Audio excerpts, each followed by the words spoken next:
함께 은혜 받을 말씀 시편 28편입니다.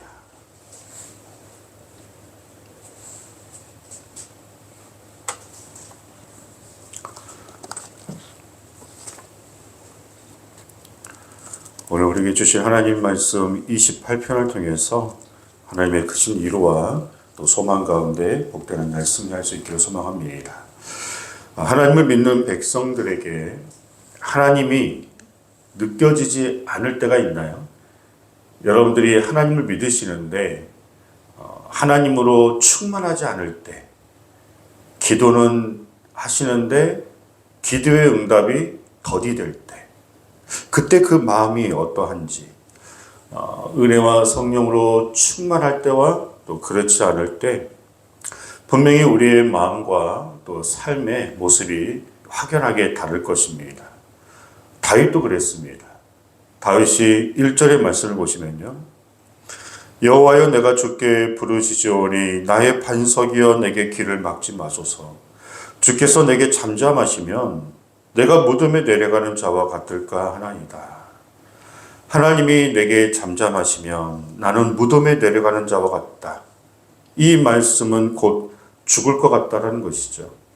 살아있지만 산 것 같지 않은, 하나님이 느껴지지 않고 응답이 없고 그냥 눈 뜨면 대적과 문제가 항상 다윗에게 많을 때, 기도는 하고 있지만 하나님은 믿고는 있지만 어떻게든 찬양하려고 노력하지만 그게 고난의 시간이 길어지니까 다윗도 정말 무덤에 내려가는 것처럼 죽을 것 같은 심령으로 고백하고 있습니다. 이 다윗이 이러한 표현을 종종 쓸 때가 많습니다. 그래서 광야에 있을 때에도 내 영혼아 주님을 찬양할지어다. 내 속에 있는 것들아 주님을 찬양할지어다. 그런 고백을 하잖아요. 이게 어떻게 보면 내 영혼아 주님을 찬양할지어다. 좋게 들리죠? 찬양할 기분이 아니니까, 그래도 하나님을 찬양해야 하니까 막 옷을 찢는 심정으로 내 영혼아 주님을 찬양할지어다. 물론 내 상황은 어렵고 찬양할 기분이 아니고 답답하고 힘들지만 그래도 하나님은 찬양받기 합당한 분이시다 하면서 자신의 영혼을 치며 하나님을 어떻게든 찬양해야 함을 고백하고 있습니다. 다윗은 이처럼 찬양의 그런 시간들, 기도를 통해서 하나님을 의지하는 그 믿음 끝까지 가져가려고 노력하고 있습니다. 그런데도 이처럼 하나님께서 길을 막고 계시는 것처럼 답답할 때 참 다윗도 이스라엘 최고의 왕이었지만 힘들고 어려운 마음의 표현을 하고 있죠. 이처럼 다윗이 죽을 것 같지만 그래도 하나님께 기도하는 이유가 뭘까? 하나님밖에 없기 때문에 그렇습니다. 하나님께만 내가 의지하고 또 내가 다른 방법이 없습니다. 있다 할지라도 하나님께 기도하고 주만 의지하는 것이 다윗 편에서는 가장 그게 힘이고 능력이고 소망이기 때문에 그렇습니다. 왜 다윗에게는 이런 이 탄식하는 시, 저희가 시편 1편부터 28편까지 봤어요. 근데 거의 40편 넘어갈 때까지요, 이 다윗의 탄식하는 시가 계속 이어집니다. 대적들로, 원수들로, 고난들로 너무 힘듭니다. 그런 이 탄식하는 시가 왜 이렇게 많을까? 대체 이 다윗이 얼마나 힘든 상황들이 눈 뜨면 그렇게 매일 있었고 대적들이 그렇게 얼마나 많았으면 이처럼 하나님께 부르짖으며, 그리고 응답이 당장에 있어야 하는데 없으면 죽을 것 같은 심정으로 이 탄식하는 시편을 왜 이렇게 많이 썼을까? 그런데 한편으로는 저희도 그러한 시간들이 많이 있었습니다. 그것을 저희가 시편으로 기록하지 않아서 그렇지, 다윗처럼 기록하지 않아서 그렇지, 우리 인생사도 다윗과 비슷할 것입니다. 그러면서 다윗이 그런 탄식하는 시편의 말씀들을 왜 많이 이렇게 기록했을까? 저희들을 위해서 기록했다라고 하나님을 통해서 또 다윗을 통해서 우리에게 이런 말씀을 주셨다라고 생각이 듭니다. 왜요? 저희도 똑같이 다윗처럼 힘들고 어려울 때 하나님만 의지하고 찬양할 수 없을 때라도 찬양하는 자가 결국에는 승리한다라는 것을 다윗이 최고의 위치에 있었지만 나도 힘들었어. 나도 많이 어려웠고 나도 괴로웠는데 그때마다 하나님께 기도했어. 그게 제일 잘하는 것이고 그게 승리하는 길이었어.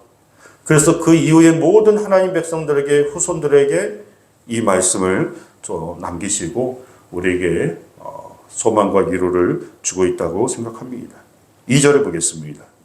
내가 주의 지성소를 향하여 나의 손을 들고 주께 부르짖을 때에 나의 간구하는 소리를 들으소서.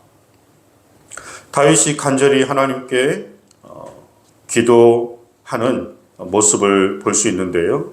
나의 손을 들었다. 주께 부르짖었다. 보통 기도할 때는 두 손을 모으죠. 그런데 모세처럼 다윗처럼 손을 들어 하나님께 기도한다는 것은 좀 더 간절한 마음으로 하나님께 하나님 제가 항복합니다. 제가 할 수 있는 게 없습니다. 내 삶을 다 하나님께 맡겨드립니다. 두 손을 든다는 것은 기도할 때에도 찬양할 때에도 두 손 든다는 것은 나의 모든 걸 하나님께 맡겨드리고 하나님을 의지한다라고 하는 의지적인 간절함입니다. 그리고 거기다가 부르짖었다. 저희가 묵상으로 기도할 때도 있고요. 침묵하며 조용히 기도할 때도 있지만 아무래도 소리내어 부르짖을 때 더 간절함이 하나님께 전달이 되는 것입니다. 이렇게 손을 들고 간절히 부르짖는 이유, 우리가 찬양할 때에도요. 찬양할 때에도 이왕이면 더 큰 소리로 박수치며 손을 들고 찬양할 때가 있잖아요. 은혜가 충만하니까 그렇게 찬양하는 것도 있는데 내가 그렇게 찬양하다 보니까 은혜가 임하는 거예요. 아멘. 기도를요, 손을 들고 간절히 부르짖을 때 그렇게 하다 보니까 더욱더 우리의 마음에 소망이 그리고 기도에 좀 더 집중을 할 수 있는 그런 힘이 있다는 것이죠. 여러분들도 경험 있지 않으신가요? 그러니까는 기도는 하시는데 잠깐 조실 때도 있잖아요. 조셨다가 저 기도해야지. 그럴 수도 있잖아요. 그러면서 기도는 하시는데 중언부언 할 때도 있어요. 했던 말씀 또 하시고 그게 왜 그랬을까요? 물론 손을 들고 부르짖는 게 그렇게만 기도해야 한다 그건 아닙니다. 그런데 아무래도 이런 생각 저런 생각 그리고 그냥 했던 기도 또 하시면서 이렇게 하는 것과 내가 두 손을 들고 간절히 부르짖는 것과 아무래도 집중이 간절함이 그리고 하나님을 바라보는 그 마음이 분명히 다를 것입니다. 그래서 내가 손을 들여서 하나님께 부르짖을 그런 기도 제목이 있으실 때에는 더욱 간절한 모습으로 하나님께 기도하시기 바랍니다.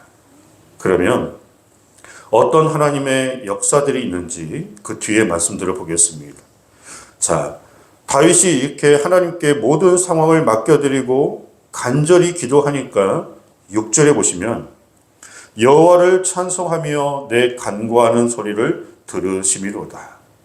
7절에 여호와는 나의 힘과 나의 방패이시니 내 마음이 그를 의지하여 도움을 얻었도다.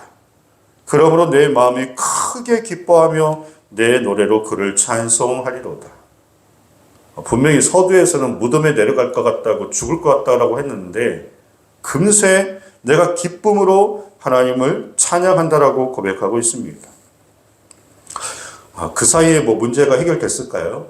그렇지 않습니다. 상황은 똑같습니다.